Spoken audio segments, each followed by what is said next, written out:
Hey friends, it's Poppy, and I am going to do the long-awaited Henna and Cassia experiment on my dreadlocks today. I'm going to be following two different recipes, one that has 10% henna and 90% cassia, and one with 30% henna, 70% cassia.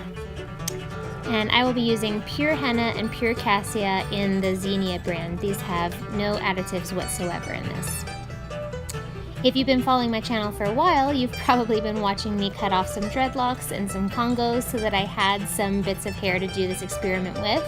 So I'm just going to be making small batches of each of these recipes to get an idea of how the colors will affect my hair. Just so you know a little bit about my hair, my dreadlocks are getting close to 3 years old, so they're fairly mature. I have red hair originally, and then I bleached out the tips at one point to have a little bit of blonde in my life.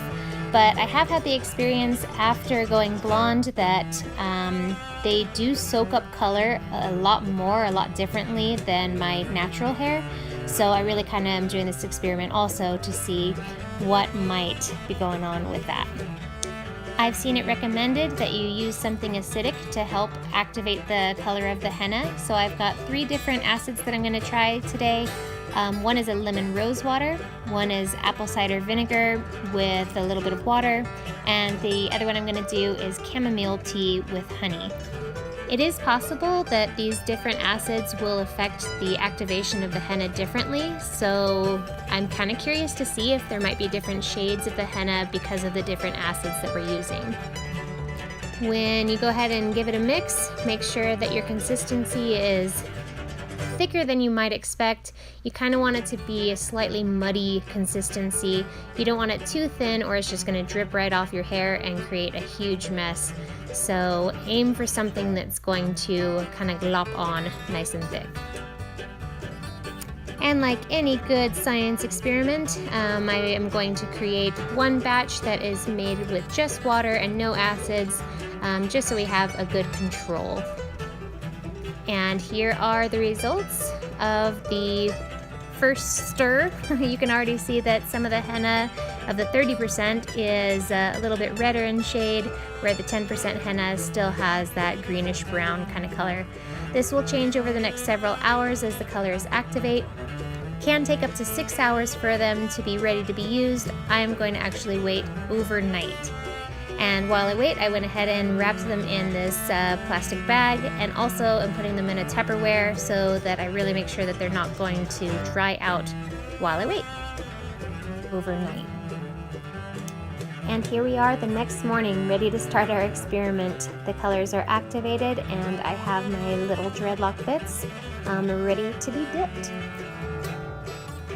So for each of the different batches, I'll be dipping the tip of the dreads in the 10% henna mixture and the base of the dreads in the 30% henna mixture.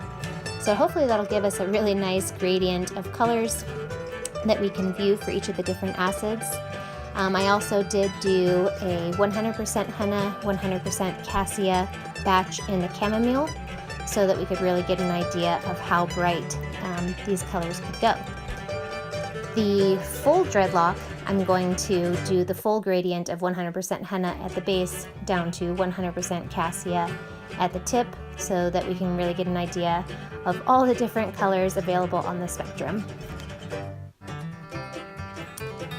And now they're all soaked and they are back in a plastic bag to go ahead and saturate for the next 3 to 4 hours. Normally you'll be doing this on your head, which is nice and warm, wrapped in saran wrap.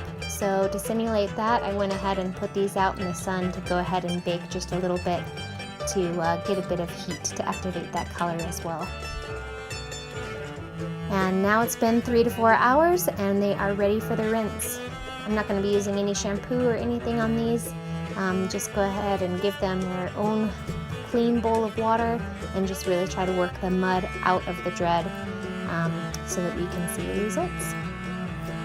Okay, here they are after first rinse. You can see that they definitely are taking on color. It does take up to 2 days for the color to fully mature, so I will go ahead and wait those 2 days and then show you what they look like in the sunshine. And here they are. you can see that the 100% Cassia and 100% Henna are dramatically different from each other. The Henna really does have that fire engine red color. The water one did take on the color pretty well, although what I've read is that it fades more quickly. The acids are all fairly similar. The lemon rose, the apple cider vinegar, and the chamomile tea are all very similar in color. So I don't think it really matters too much which acid you use. This is the gradient of the 100% Henna at the top, down to a 50-50, and then just kind of guessing that it was a 30 and then 10. And you can see the tips at the 100% Cassia still pretty bright and bleached out. So now I have a great idea of what to expect. Okay, well, you can probably expect to see a video of me dyeing my hair with this henna coming up soon. I'm glad that I did this experiment. I definitely don't want to go any more than 30% henna. It is quite bright at even 30%. So definitely recommend that you do test strands on yourself if you are thinking about doing henna and cassia. If you need more information, there is a ton available online, lots of different recipes. So I hope this was helpful to you, and I will see you again next time. Bye!